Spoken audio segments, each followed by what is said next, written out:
La puerta no solo se cerró, sentenció. Ese sonido, el golpe de la madera maciza de encino chocando contra el marco de piedra, fue el estruendo más fuerte que Lupita había escuchado en sus 8 años de vida. Fue un sonido seco, final, irrevocable. Inmediatamente después llegó el ruido metálico, la llave girando en la cerradura, el cerrojo de fierro, pesado y oxidado, deslizándose a su lugar con un clic que retumbó como un balazo dentro del pecho de la niña. Lupita se quedó parada en el escalón de piedra del portal. Adentro se quedó el mundo que ella conocía. Se quedó el calorcito de la chimenea, donde los leños de ocote tronaban y perfumaban la sala. Se quedó el aroma del caldo de pollo que todavía hervía en la olla de barro. Se quedó el sillón de cuero viejo donde su padre, don Arturo, antes de morir, solía sentarla en sus piernas para contarle historias sobre ángeles y héroes revolucionarios. Todo eso fue cortado. Todo eso fue robado. Ahora solo existía el afuera, y el afuera era una bestia hambrienta. Lupita bajó la mirada.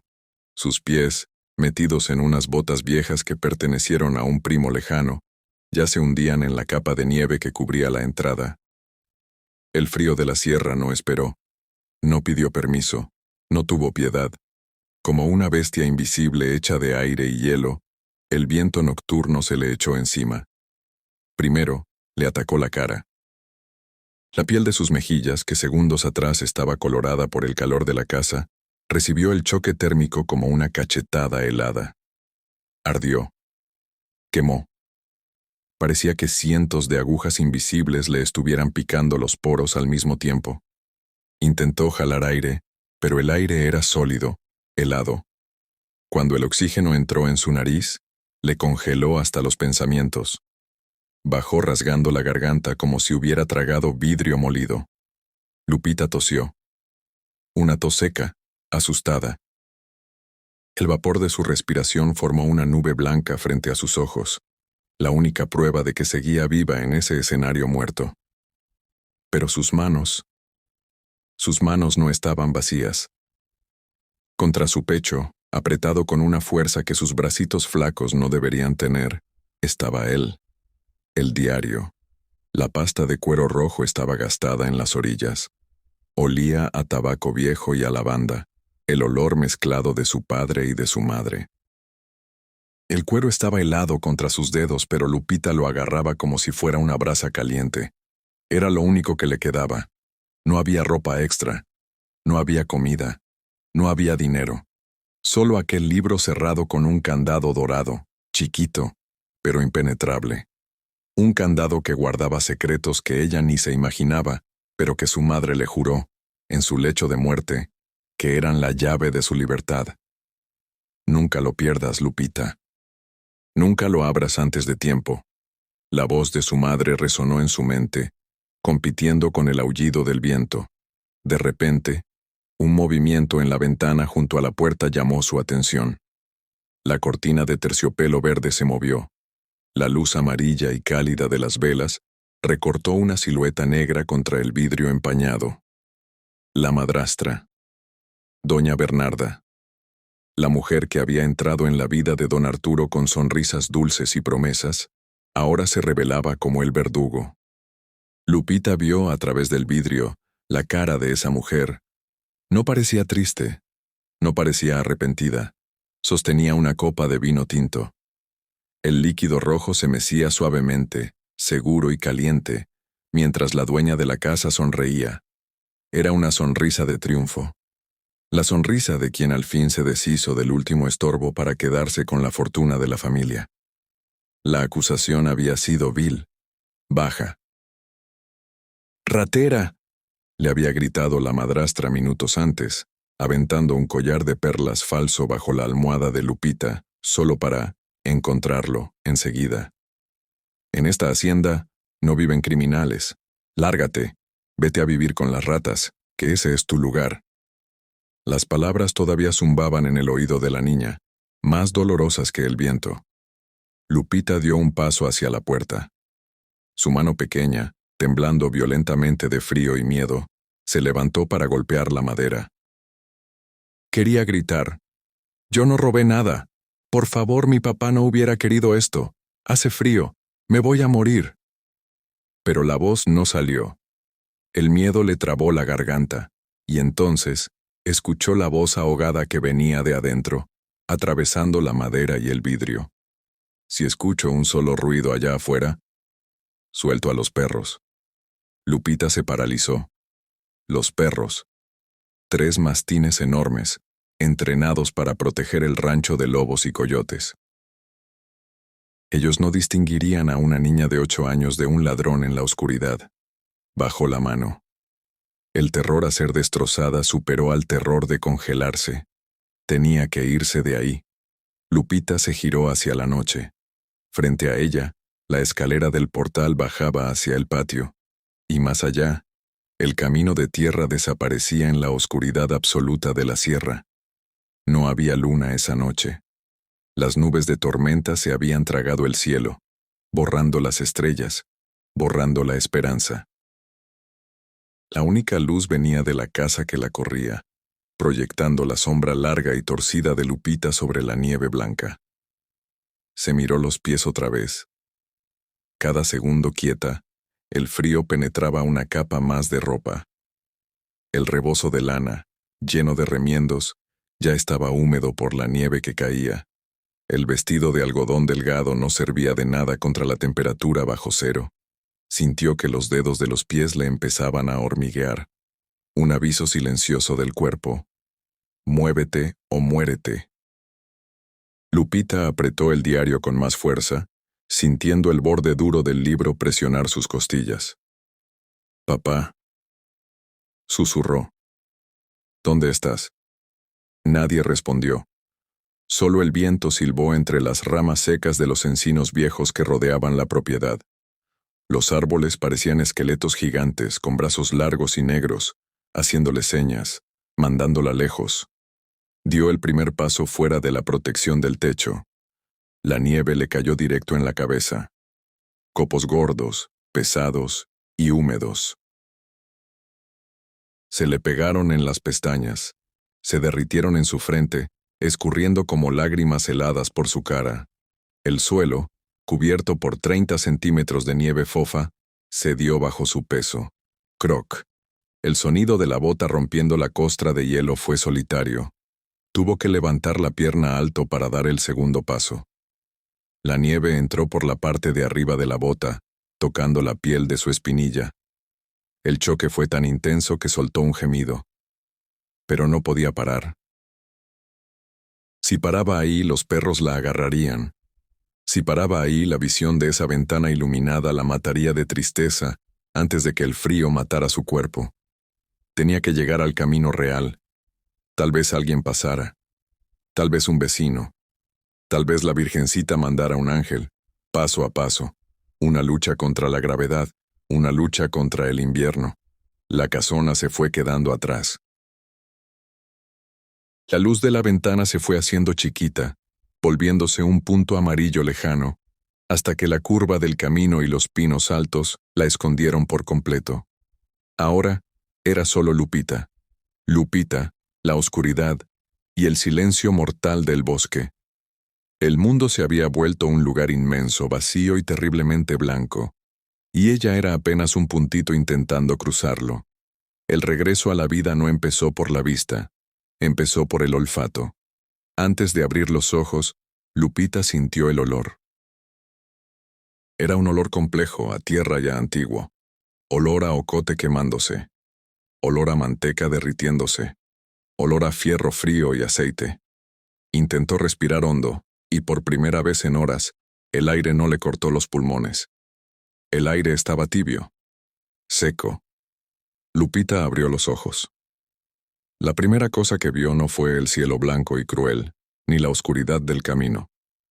Fue un techo de madera rústica, oscurecido por el hollín de décadas de fogatas. Vigas gruesas de encino cruzaban lo alto, sosteniendo un techo que parecía pesar toneladas.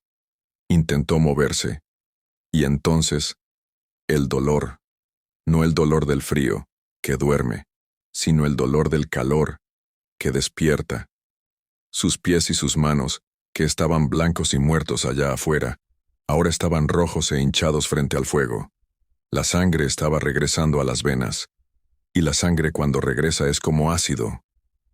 Lupita soltó un grito ahogado, encogiendo las piernas.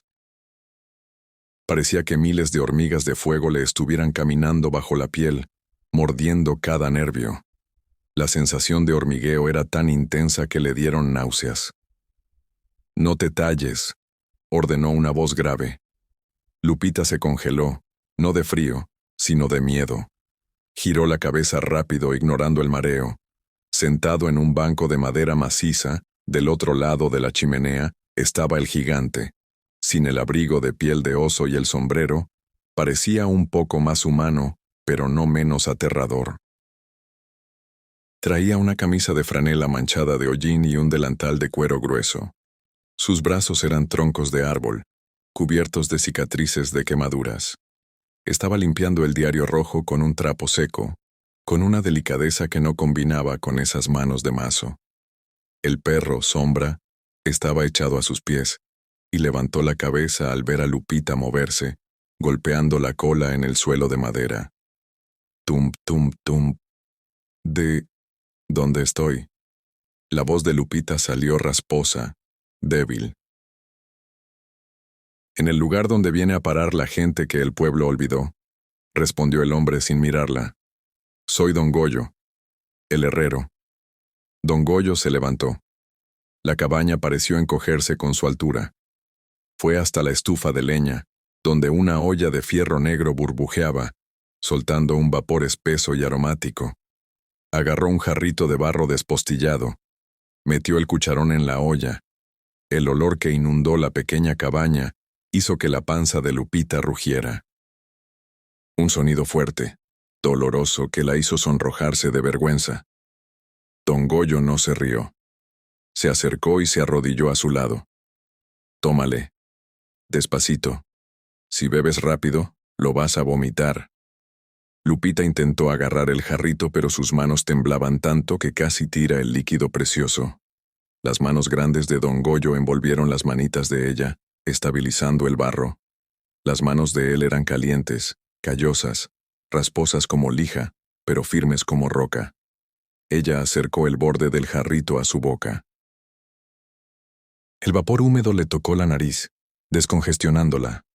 Olor a carne, papas y hierbas. El primer trago fue chiquito. Cuando el líquido tocó la lengua de Lupita, fue como una explosión de colores en un mundo blanco y negro. El caldo era espeso, grasosito y salado. Sintió el líquido caliente resbalar por la garganta, bajando como un hilo de fuego bendito, calentándole el pecho de adentro hacia afuera. Cayó en el estómago vacío y contraído. El órgano que se estaba preparando para morir recibió el alimento con un espasmo de gratitud. La saliva le inundó la boca. El sabor de la grasa cubrió su lengua. Gimió, no de dolor, sino de un placer primitivo, el placer de sobrevivir. «Más», pidió ella. «Despacio», repitió Don Goyo, pero había un tono más suave en su voz ahora. Le ayudó a beber el resto. Cada trago era un ladrillo en la reconstrucción de su vida. Cuando el jarrito se vació, Lupita recargó la cabeza en la piel de borrego que servía de almohada. El sudor le empezó a brotar en la frente. La fiebre del descongelamiento. Sus ojos encontraron los de Don Goyo otra vez. Él había vuelto al banco y sostenía el diario rojo. «Eso estaba pegado a tu mano», dijo él. «Tuve que usar agua tibia para despegar tus dedos del cuero». Lupita intentó sentarse, alarmada. «Es mío. Es todo lo que tengo. Mi mamá me lo dio». Don Goyo giró el libro en sus manos, analizando el candado dorado bajo la luz del quinqué. «Está cerrado», constató él. «No tengo la llave. Mi mamá dijo que se abriría cuando yo estuviera segura». Don Goyo soltó una risa corta y seca por la nariz. «Los candados no funcionan así, chamaca. Los candados son máquinas. Necesitan llaves». Se levantó y caminó hasta su mesa de trabajo, que estaba en el rincón. La mesa estaba cubierta de herramientas, desarmadores, limas y pedazos de metal retorcido. Puso el diario bajo la luz fuerte de una lámpara de aceite. Lupita observó, fascinada y temerosa. Don Goyo agarró una pequeña herramienta de alambre fino. Se puso una lupa sobre el ojo derecho. Curioso, murmuró, cambiándole la voz. Dejó de ser el gigante aterrador y se volvió el maestro artesano. Este no es un candado de mercado, no es latón barato. Raspó el óxido del metal con la uña. Oro macizo sobre acero templado, y tiene un escudo grabado aquí, minúsculo. Miró a Lupita por encima de la lupa. ¿Quién eres, niña? ¿Cómo te llamas? Lupita. ¿Lupita qué? Lupita, hija de don Arturo, el dueño de la hacienda. La herramienta se cayó de la mano de don Goyo. El sonido metálico tintineó en el piso de madera, haciendo eco en el silencio de la cabaña. Don Goyo se quedó inmóvil. Miró al vacío por un momento, como si estuviera viendo un fantasma. Arturo, susurró. ¿El hombre que murió el mes pasado? ¿El que se casó con la viuda del pueblo vecino? Sí, ella me corrió. Dijo que yo no tenía nada. Dijo que la casa era de ella. Don Goyo miró el diario otra vez, pero ahora con respeto, casi con reverencia. Arturo fue mi amigo de infancia, Lupita. Crecimos corriendo en estos cerros antes de que yo me volviera un ermitaño y él un hombre rico. Agarró el candado con 2 dedos. Hace 10 años Arturo vino aquí, a esta cabaña. Me trajo este libro y un lingote de oro. Me dijo, Goyo, eres el único hombre en quien confío. Quiero que hagas una chapa que ningún ratero común pueda romper. Una chapa que proteja el futuro de mi hija. Los ojos de Lupita se llenaron de lágrimas. ¿Fue usted? Preguntó. Don Goyo asintió lentamente. Él dijo, haz un secreto. Algo que no necesite llave, porque las llaves se pierden. Haz algo que necesite maña. El destino no comete errores. Lupita no solo había encontrado un refugio. Había sido guiada por la tormenta, por los perros y por el hambre hasta la única casa en el mundo donde vivía el hombre que tenía el secreto de su herencia. Don Goyo agarró el diario. No usó el alambre esta vez. Presionó el pulgar en un punto específico del escudo grabado en el candado y deslizó una pequeña pieza escondida hacia un lado. Clic. El sonido fue suave, pero en la cabeza de Lupita sonó como un trueno de libertad. La tranca dorada se soltó. El diario se abrió solo, como si estuviera respirando aliviado después de años aguantando la verdad. Don Goyo miró adentro. Sus ojos se abrieron mucho. Miró a Lupita. Mija, tú no sabes lo que tienes aquí. Caminó hacia ella, con el libro abierto en sus manos grandes. Tu madrastra pensó que te había echado a la miseria, pero te echó con la llave del reino en la bolsa. La oscuridad no llegó de golpe. Llegó por las orillas. Lupita estaba tirada boca arriba. La nieve caía sobre sus ojos abiertos, pero ella ya no parpadeaba. El frío ya no dolía. Y esa era la parte más peligrosa. El cuerpo de Lupita, en su sabiduría final, había dejado de luchar. Aceptó la derrota. La sangre se retiró de las extremidades, abandonando los dedos de las manos y de los pies para intentar mantener el corazón caliente por unos minutos más. Una sensación extraña se apoderó de ella. Una alucinación de calor. Parecía que se estaba hundiendo en una tina de agua tibia. Era cómodo. Era dulce. Solo cierra los ojos. Una voz suave le susurró en la mente. Solo duérmete, y el dolor se acaba. La nieve a su alrededor empezó a parecer un colchón de plumas suaves. La cobija blanca que la cubría lentamente parecía protectora, no mortal. Su respiración se volvió superficial. El pecho apenas se movía. El pequeño vapor que salía de su boca era casi invisible. Estaba en la frontera. Un pie en la tierra, otro en la eternidad. Pero entonces, algo rompió el silencio de la muerte. No fue una luz, no fue una voz, fue un olor fuerte, almizclado, vital, olor a pelo mojado y respiración animal caliente. Cortó el aire estéril y helado de la nieve como un cuchillo. Y entonces, el toque. Algo caliente y rasposo pasó por su cara. Del lado izquierdo de la mejilla, que ya estaba dormida como piedra, ella sintió una lengua, ancha, húmeda y caliente como una toalla hirviendo. La sensación fue tan chocante, tan extraña a aquel mundo congelado que funcionó como una descarga eléctrica. Los ojos de Lupita se abrieron un poquito. La lengua pasó de nuevo. Lamió la nieve de sus pestañas. Lamió la suciedad del lodo. Intentó enfocar la vista borrosa. Arriba de ella una criatura negra y enorme. Un hocico largo, dos ojos cafés e inteligentes que la miraban con una curiosidad urgente. Era un perro. Un perro pastor gigantesco, con pelaje grueso que olía a bosque y a vida. El perro soltó un chillido bajo, lloroso.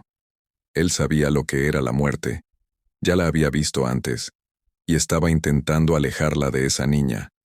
Empujó el hocico contra el cuello de ella, donde el pulso todavía latía débil. El calor de la respiración del animal entibió la piel de la garganta de Lupita. Ella intentó levantar la mano para tocar al animal, pero el brazo no se movió. Y entonces, la tierra tembló de nuevo. Pero no eran cascos de caballo, eran pasos pesados, pasos humanos. Una nueva sombra cayó sobre Lupita, más grande que la del perro. Miró hacia arriba, con el último rastro de conciencia que le quedaba. No parecía un hombre, parecía una montaña, una figura inmensa, ancha como dos hombres comunes. Estaba cubierta por pieles de animales, parecía un oso de pie. Una barba larga y canosa cubría casi toda la cara, dejando apenas dos ojos profundos visibles, bajo unas cejas pobladas y nevadas. En su mano, un quinqué se balanceaba. La luz naranja iluminó la cara de Lupita, cegándola por un momento. La figura paró. El perro le ladró a su dueño, luego lamió a Lupita otra vez, como diciendo, «Mira, la encontré. Está viva». El gigante se agachó. El movimiento vino acompañado por el sonido de cuero grueso rechinando y rodillas tronando. Una voz salió de en medio de aquella barba. No era una voz común. Era un trueno grave, profundo, que parecía venir de adentro de la tierra. «Válgame Dios». La palabra salió como un rugido bajo. Lupita sintió terror. ¿Sería aquel el ogro de las historias que su papá contaba? ¿El monstruo de la sierra que comía niños perdidos? Quiso gritar para que se alejara, pero su boca apenas se abrió en un suspiro mudo. Dos manos gigantescas, cubiertas por guantes de cuero de trabajo, bajaron hacia ella. Eran manos que conocían el trabajo duro. Manos lo bastante grandes para envolver la cabeza de Lupita. Cuando aquellas manos la tocaron, Lupita sintió dolor. Su cuerpo estaba tan congelado que cualquier presión parecía vidrio rompiéndose bajo la piel. Gimió. Un sonido débil, agudo. El gigante paró por un segundo al oír el gemido. Ajustó el agarre, volviéndose sorprendentemente gentil para alguien de ese tamaño. Con un movimiento único y fluido, la levantó de la nieve. Para él, ella parecía pesar menos que un costal de plumas. Lupita sintió el mundo girar. De repente, ya no estaba en el suelo helado. Estaba presionada contra el pecho ancho de aquel hombre oso. Su abrigo era de lana gruesa y rasposa. Olía a humo de leña de pino, a sudor antiguo y, extrañamente, a fierro frío. La barba de él le rozó la frente. Picaba, llena de cristales de hielo. «Sombra, agarra el libro», gruñó el gigante al perro. Lupita sintió un pánico súbito. El diario. Trató de mirar hacia abajo. Vio al perro negro agarrar el diario rojo con el hocico con un cuidado impresionante para no marcar el cuero con los dientes, y trotar al lado del dueño. El gigante empezó a caminar. Cada paso suyo era un balanceo largo y firme. Lupita, agotada, aterrorizada, pero finalmente fuera de la nieve, no aguantó más. Su cabeza cayó contra el hombro duro de aquel extraño. El olor a humo llenó su nariz, reemplazando el olor de la muerte blanca. Sus ojos se cerraron. Y la oscuridad finalmente se la llevó. Pero esta vez, no era la oscuridad fría del camino. Era la oscuridad confusa, mecida y llena de humo de los brazos de un salvador desconocido. El diario estaba abierto, pero las páginas visibles estaban en blanco. Por un segundo, el corazón de Lupita se detuvo. ¿Había sido todo en vano? ¿Su padre le había dejado solo un cuaderno vacío? Don Goyo, sin embargo, no parecía sorprendido. Él conocía la mente de don Arturo. Él conocía los trucos de un hombre que necesitaba proteger a su familia de las víboras que dormían en la misma cama. Fíjate bien, Lupita, dijo el herrero señalando con su dedo grueso y manchado de hollín la contraportada interna. El cuero es más grueso aquí. Agarró una navaja fina de su mesa de trabajo. Con la precisión de un cirujano, don Goyo deslizó el filo por la orilla de la costura interna. No se rompió nada. Solo se liberó un compartimento secreto que siempre estuvo ahí, esperando. De adentro del forro falso, sacó un sobre de papel encerado, sellado con lacre rojo. El sello tenía el escudo de la familia de Lupita. Don Goyo le entregó el sobre a la niña. «Es para ti». Las manos de Lupita, ahora calientitas y alimentadas, dejaron de temblar por un instante. Rompió el sello. El sonido de la cera quebrándose fue el sonido del destino cambiando de dirección. Desdobló los documentos. Había escrituras con sellos oficiales del gobierno, había títulos del banco, pero encima de todo, había una carta. La letra era inconfundible. Inclinada, firme, con la tinta un poco corrida en algunos puntos como si quien escribió hubiera estado llorando. Lupita empezó a leer en voz alta. Su voz era frágil, pero ganaba fuerza con cada palabra. Mi amada Lupita, si estás leyendo esto, es porque yo ya no estoy ahí para agarrarte de la mano. Y si este diario necesitó ser abierto, es porque mis peores miedos se cumplieron. Yo sé que ella codicia las tierras. Yo vi cómo miraba la caja fuerte mientras yo enfermaba. Yo vi la crueldad escondida en sus sonrisas cuando creía que yo estaba dormido. Por eso mentí. Le dije que estaba en la ruina. Pero la verdad, mi niña, está en estos papeles. El aserradero, la casona, las tierras del valle y todo el oro que guardé en el Banco Nacional de la capital. Nada de eso le pertenece a la viuda. Todo fue pasado a un fideicomiso irrevocable a tu nombre, 3 días antes de acostarme a morir. Este diario es la llave maestra. El testamento público es una farsa. Este es el verdadero. Tú no eres una huérfana sin techo, Lupita. Tú eres la dueña de todo. Regresa a casa y llévate a don Goyo contigo. Él sabrá qué hacer. Lupita bajó la carta.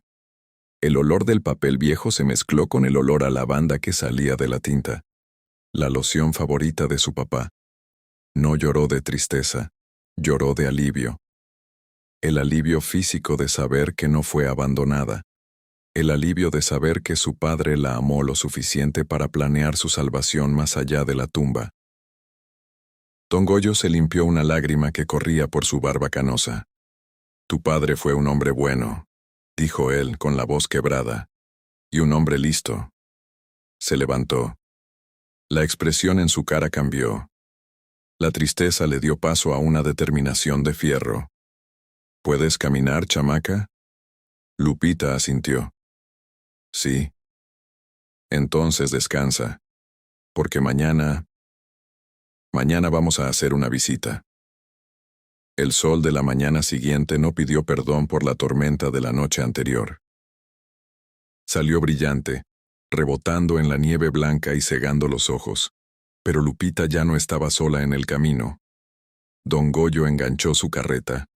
No era un carruaje elegante como el que la ignoró. Era una carreta de carga, pesada, hecha para cargar fierro y yunques. Pero era fuerte. Él se puso su mejor chamarra. Todavía era sencilla, remendada, pero estaba limpia. Se colgó su martillo de herrero en el cinto, no para usarlo como arma, sino como un símbolo. El símbolo del trabajo contra la avaricia. No fueron directo a la hacienda. Pararon primero en el pueblo vecino. Don Goyo entró a la comandancia.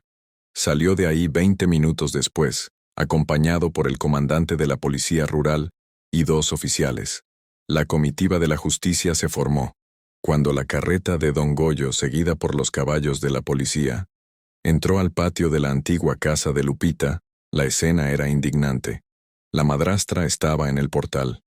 El mismo portal de donde había corrido a Lupita.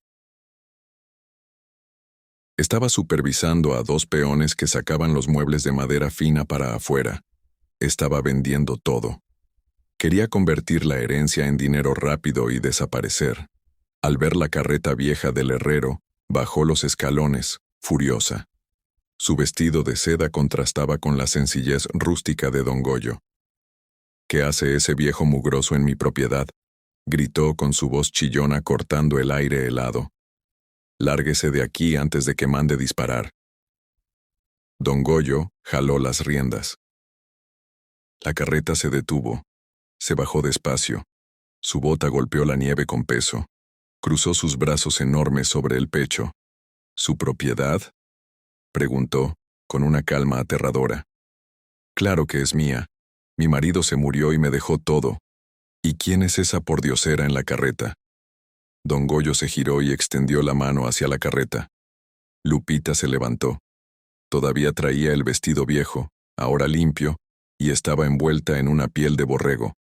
Pero en sus manos sostenía el diario rojo abierto. Y en sus ojos ya no había miedo. Había la seguridad de quien sabe quién es. La madrastra se puso pálida. Fue como si hubiera visto un fantasma. «Tú», tartamudeó, «tú deberías estar muerta». «¿Debería?». La voz del comandante sonó detrás de la carreta. El oficial caminó hacia el frente sosteniendo las esposas. «Señora, recibimos una denuncia grave. Intento de homicidio de una menor incapaz, fraude testamentario y robo de patrimonio». «¡Eso es mentira!», gritó ella retrocediendo. «Ella es una ratera. Ella se escapó». Don Goyo dio un paso al frente. Levantó el papel que estaba dentro del diario.